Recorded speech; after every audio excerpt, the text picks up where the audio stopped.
po gumawa-gawa po sila ng flood control. Ito ang kontraktor. Ulan na naman kahapon, nabasa siya.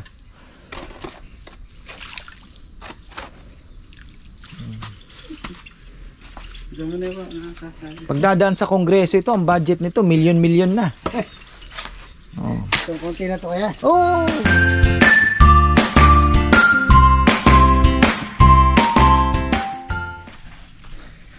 Ito na, magandang buhay. Mukhang may project sila. Ayan talaga, flood control talaga ang project nyo ngayon. Na, ito po gumawa-gawa po sila ng flood control. Ito ang kontraktor.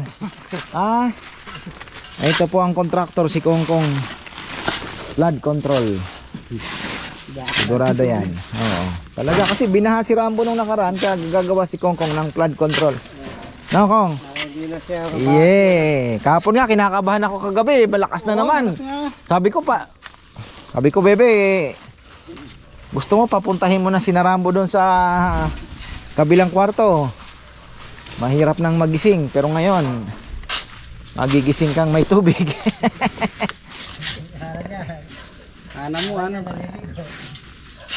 Malaki-laki po ang hininging budget ni Kongkong dito sa flood control namin. Flood control. The best contractor. Bigla lang naalala ni Papa Yam nung umuulan kagabi.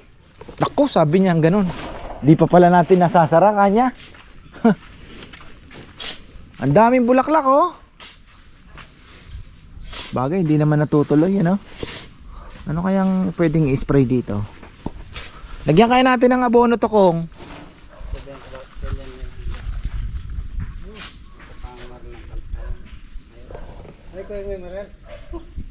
Laki. Hindi nga, tinamaan eh.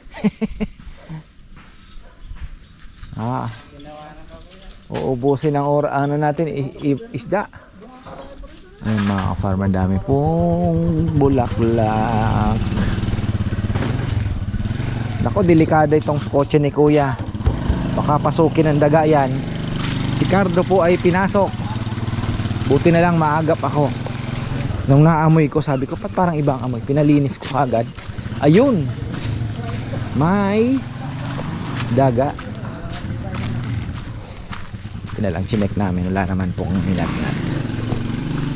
Binahayan lang yung cabin filter.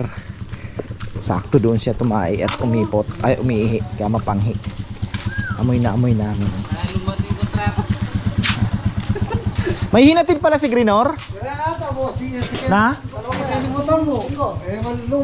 Nabayaran na. Nahulog na naman oh. Kay Tita Leticia to ha, wag nyong ano na, wala nang mayari. Mayari na nito. Tita Leticia Sulweta. Tita, lahat ng ano, ito sakto, pwede na po ito. Oh, matigas na. Tingnan nyo po yung tunog. Ang laki po nito, Tita. Tingnan nyo yung tunog ng tingnan nyo. Yan. Yun, medyo mano na. Ito, tingnan nyo. Iba yung tunog, di ba? Hindi pa yan matured. Hindi pa matured. Oh, di ba? Oh. Yun, medyo matigas na. Yan. Ayan. May nahulog na naman na isa. Science talaga, mga farmer. Science. Oh, ito lang alam kung pwede na ba ito. Kasi alam ko wala pa. Wala pa ito. Sayang. Pero marami naman pong bunga. Dami pa pong parating. Ayan. So, ganun talaga. Bumibitaw.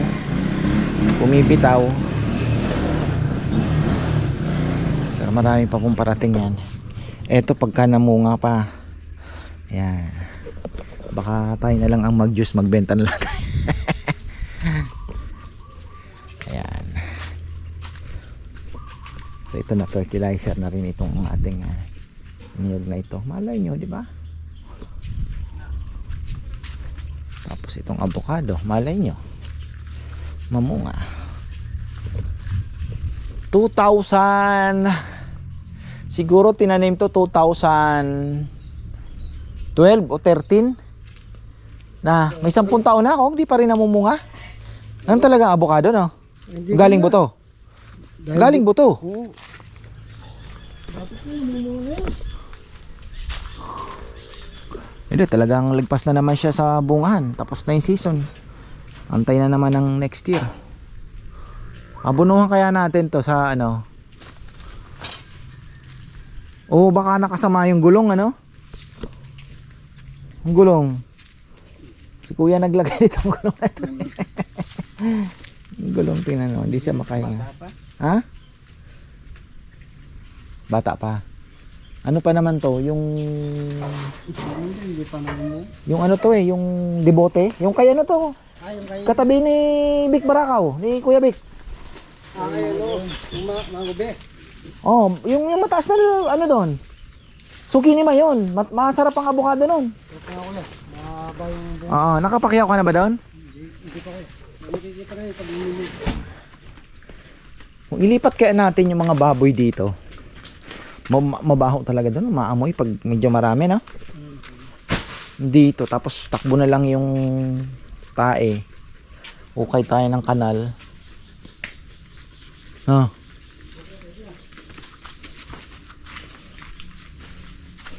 Eto kong. Grabe yung ipil-ipil, lumalaki pala ng malaki. Grabe mga ka-farmer, oh. Ito na yung ipil-ipil. Tingnan nyo naman. Totoo kaya yun? Kasi yung kay Mitra, Ramon Mitra na bahay, ang laki po, halos siyakapin po ng ano, ipil daw, pero iba sigurong ipil yun. Daming kalaban. So. Ayan na, sukal na po dito sa likod. Ayan o. Nakakatakot na yan. Nakakatakot na. Ang likod ng ano. So dito po pumasok yung tubig. Imagine niyo nung binaha si Rambo nung malakas na ulan. Dito pumasok. Imagine niyo kung gaano kalakas po yung tubig na yung flash flood galing sa bundok. Rumagasa dito. Ibig sabihin mataas yung tubig pala nung nangyari yung ulan na yun. Kasi pag ganun pa yung lupa, no? So ibig sabihin hanggang tuhod yung tubig dito na rumagasa na tubig. Ang lakas pala, Bo. Na ang taas na nito, oh. Mataas po ito, tingnan nyo. Ayan, oh.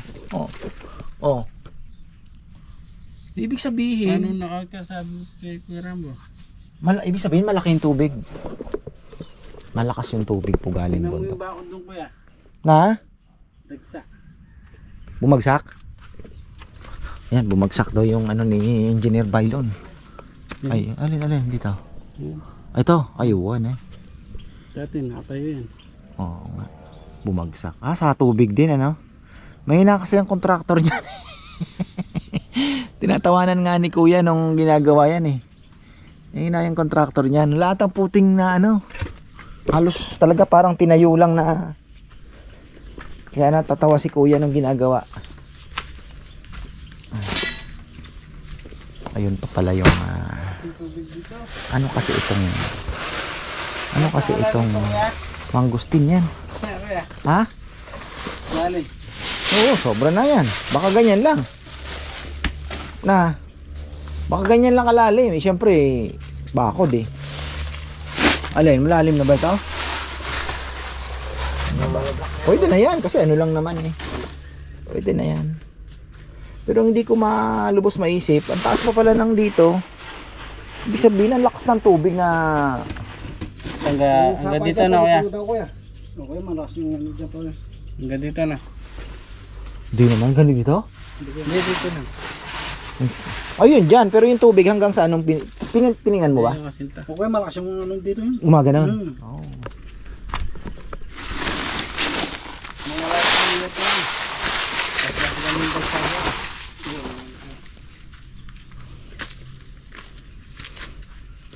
Ito yung iniisip kong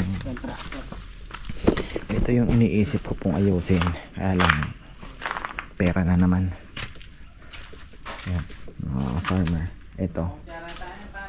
Bala ko, ilipat dito yung mga baboy. Kaya lang, ito, isang kulungan. Isang kulungan. Isang kulungan. Isang kulungan. So, bali 4. Tapos yung mga sizes ng baboy ay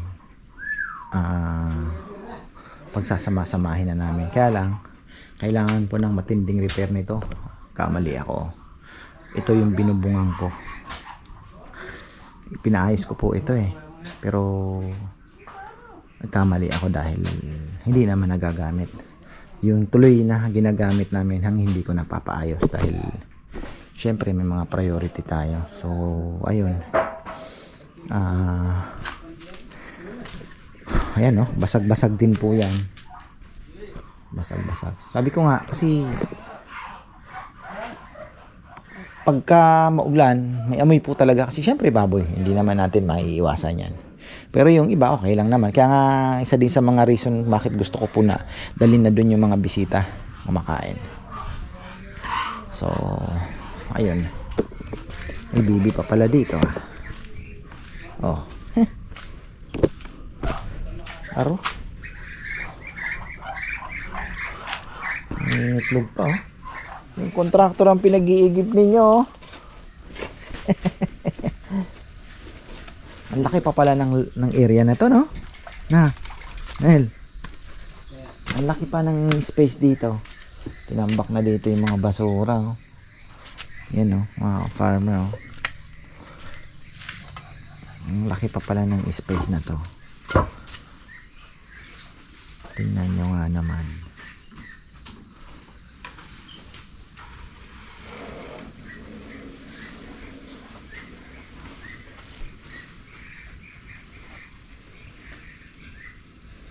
Ang laki pa ng space.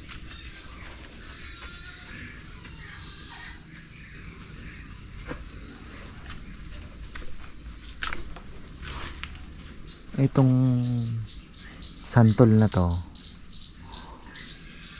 ano na lang talaga ito eh. Puno na lang itong santol na to, no? Talagang ang liit ng bunga. Native na native to. Pero matamis, no?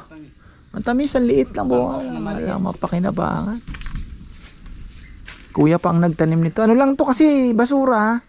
Basurahan yan dati. Tumubo. Ngayon, 3 puno pa nga yan nila eh. Pinagganon-ganon na ng ni kuya yan. Kaya nagsama-sama yan eh. 3 puno yan. Ang kwento ng santol na yan. Laki na.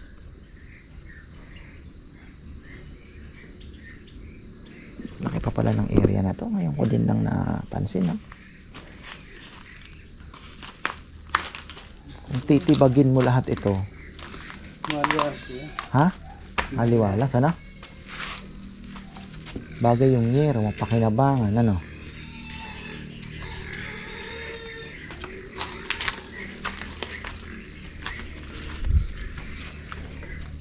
Laki pa. Ito pa. Dito tayo sa likod ngayon. Laki pa ng space.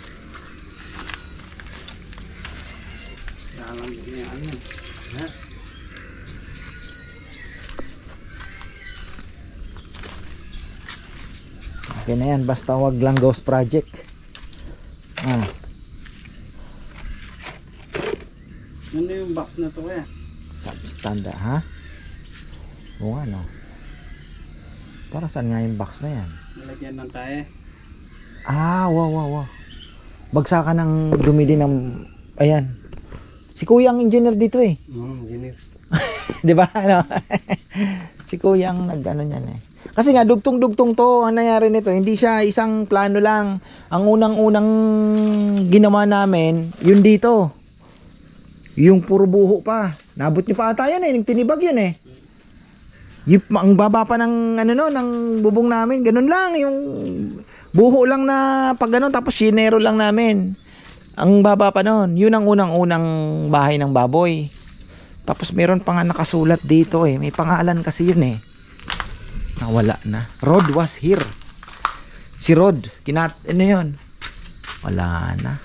Nakasulat dito. Rod was here. Ako nagsulat nun eh. Kasi po yung si Rodrigo, pinangalanan ko Rodrigo yung isang baboy. Yun po yung kinatay sa kasal ni Be. Yung nasa Canada kong kapatid. June 2. Hindi ko na alam kung anong year. Rod was here. Nakalagay. Farmer. Ano to? Masulat na. Wala na. Wala na yung road was here. Sayang yun ah. Kakapanood ko ng ano yun eh. Road was here. Kasulat. Wala na. Farmer. Alam ko dito yun eh. Sinulat ko. Dito ko sinulat yun. Road was here. Ito ata yun. Ko na masyadong maalinag ah.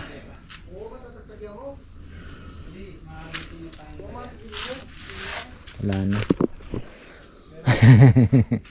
Mga memories yan ng baboy. May picture pa nga nun eh.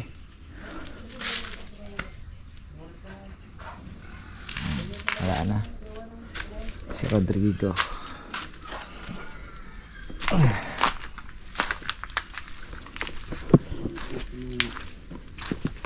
Matali kita itong tingnan mo sa ito.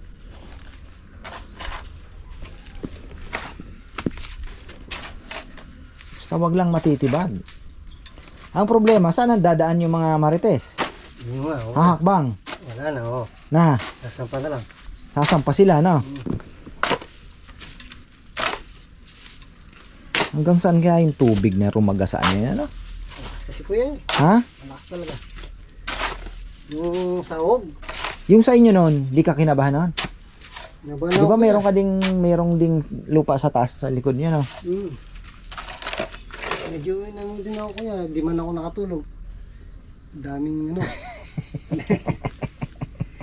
Daming tubig pumasok sa loob ng bahay namin kuya. Naglimas ako. Kumuha ako ng damit. Sinasawsaw ko yung damit.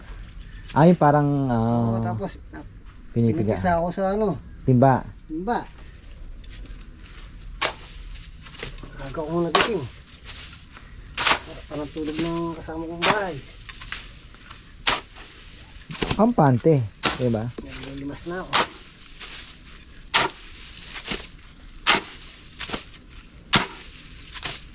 Nagluto ka pa ng almusal noon? Hindi na. Ha? Hindi na ko. Hindi ko na naisip yan. Lunes yun eh. Oo. Pumasok ka ba noon? Hindi. Hindi ko eh. Ha? Si Dexter lang ang pumasok noon. Hindi man ako pumasok. Si Dexter lang ang naglinis Nagawa ko na. si tatay. Lagyan ko ng bubong yung kubo niya. Tapos, nagkuha ako ng kawayan. Susundo na ako ng anak ko. Alas 4. Ulan na naman. Kahapon nabasa siya.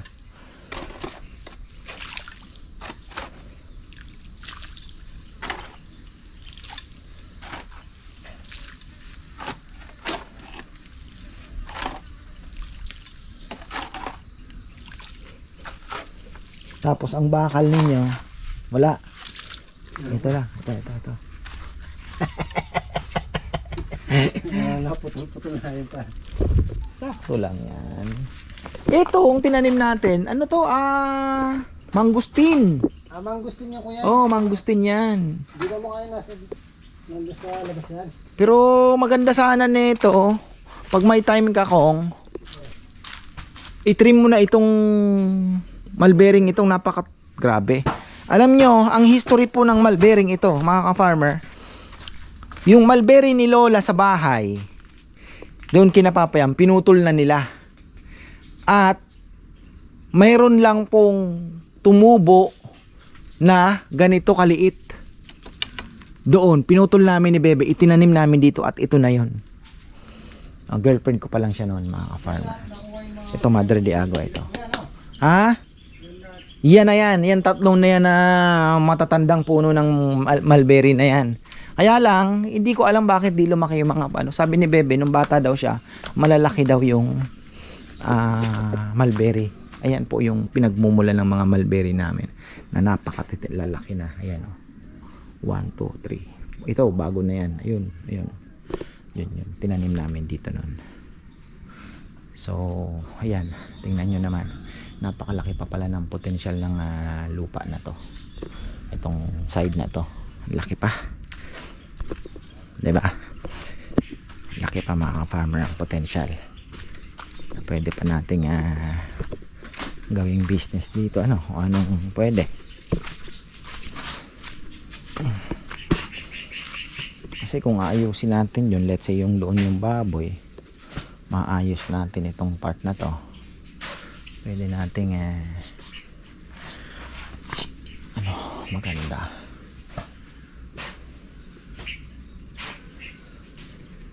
Si Papa yan pala may crayfish yun, minsan dalawin natin yung crayfish niya. Akin ni Junjun, si Junjun ang nag-aalaga. Nakita mo na ba yung alaga ni Junjun, yung crayfish? Hindi pa kuya. Ano sinasabi niya sa akin? Malalaki na ako daw kuya. Ba?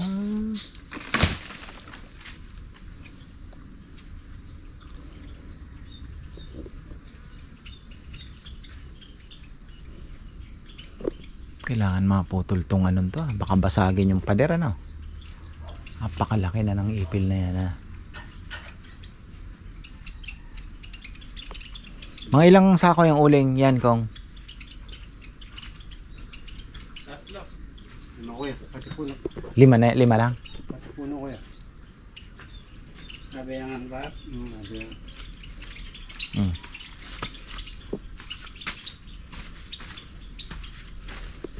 Flood control. Ito talagang flood control ito. Literal na flood control ito. Oo kuya. Ang kutsara niya. Parang 2 beses wala na. Diyan na ba? Nakakasali. Pagdadaan sa kongreso ito, ang budget nito, milyon-milyon na. Oh. Itong konti na to kuya. Oh! Ganyan sila. Duman sa kongreso yan, milyon-milyon na yan.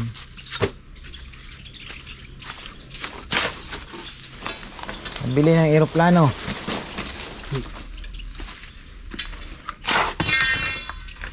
Buti pa to, may bakal. Oh.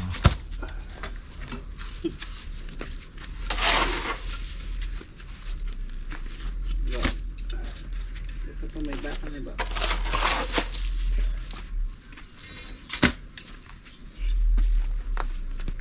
Yan, talagang tunay na flood control. Hindi ghost. Oh, may bakal pa. Oh. Yung tatawanan, mas maigi pa yan. Oo kuya. Yung sa kanila, wala na nga eh. Wala pang bakal. Oh, yung sa kanila, walang bakal. Wala kahit ano, walang ginawa. Ah! Oh. Ganda pala. Binulsa lahat. Ganda pala ng bulsa nila. Oh.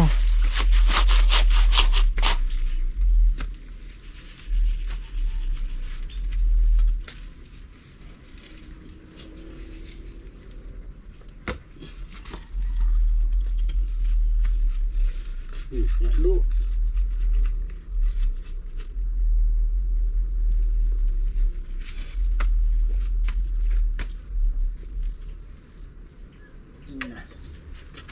Bakal. Iya.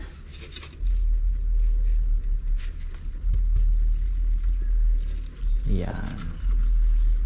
Walang tatagas dyan, ha.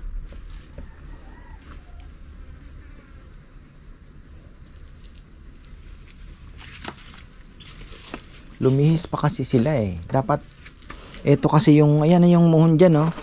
Kita may muhon, ayan, dapat diniretso na nila yan eh. Okay. Diba? Nakuha tuloy yung konti sa kanila. No? Yan yung sukat dumating, lumabas na sukat kasi. Andun yung muhon lang. Tapos ito ba yung sa amin? Ito ba yung sa amin dito? Ito yata. Yan. Parang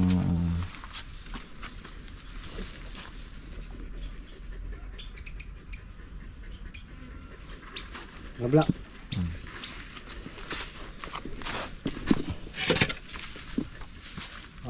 flood control tibay tapos inulan agad mamaya ano? Nasubukan agad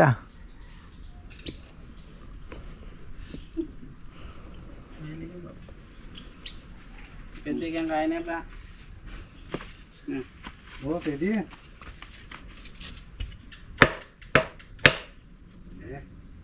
Di pa ginagamit yung ano, Kong, ibinigay ko sa'yo? Nandun sa Batchawin ko yan. Hiniram nila? Naiwan nila doon. Hala! Ba't di mo padala? Yung ano mo? Palang? Yung palang dito, yung pinulo ko. Hindi, yung sa yung ano. Sa akin pa kuya. Oo. Hindi, yung pa pinulo. Katabi mo matulog. Opo, katabi. Ah. Hindi ko muna pinulo kuya. Baka mamaya mawala yun. Hindi na makukuha sa bahay yung kuya. Hindi yung sa akin. Mga kuya, naiwan nila doon. Sana all. Ano pa rin yun? Mas. Mga pala, tiga pa ako tsara. Bro, pili pa. Oh, kulog-kulog na naman. Eh?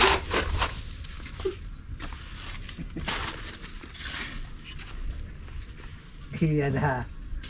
Ano, ada pala. Paano dadaan ng mga marites? Lagyan mo kayo ng parang ano dyan, step. Na. Nel. Ikaw na, diskarten mo. Apakan lang nila. Kaya yan kuya. Ha? Hanggang dito lang naman eh. Oo, bahala ka. Bagay ngayon, di naman sila dumadaan dito, no? Ang sukal. Ito ang kutsara.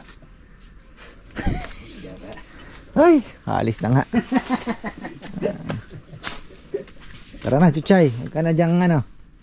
Okay, gulo. Ayan na. Ayan, nakaka-farmer.